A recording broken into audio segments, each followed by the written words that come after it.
Vupti, så var der ro på. Ej, nu skal vi lige have lukket op og kigge ned til den her, fordi som jeg siger, jeg har lavet lidt forskel, for sidste gang så I de store stykker. Det er jo en gang snære det her, var.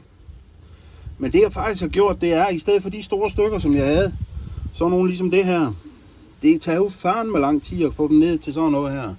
Og så blive nogle stykker, som er mere rare at have i hånden, eller i brystholderen, eller hvor vi nu skal have det. Så derfor har jeg skåret dem i stykker. Og jeg kører stadigvæk på en 80'er for at få dem hen, og få dem så blanke og så glatte som overhovedet muligt. Men lad os lige prøve at kigge, hvad vi har.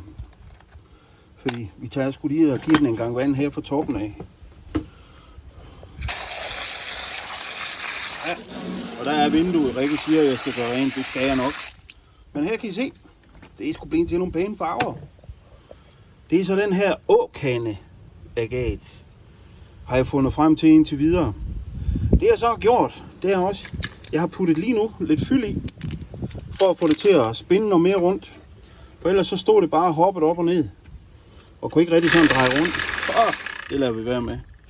Det advarer jeg mod. Ikke gør det her, det er dumt. Nå, men det jeg skal nu, det er, at jeg skal have alt det her op. Have det renset. Det gør jeg så herovre på den anden side, hvor jeg tager hele skålen. Den hælder jeg ud i det her, hvor jeg samler alt vandet hernede i. Hvor alt slammet det går ned i. Fordi hvis det ryger ned i vores kloakker, så stopper det som cement. Og det er skisme ikke godt. Men her har jeg en mulighed for at sortere. Også tage dem, der er finest blanke, og fortsætte med dem, der ikke er så meget slævet. Men det var egentlig det. Og så synes jeg lige, I skal se på slivmesteren. Goddag. Ja, hold kæft, han så godt ud.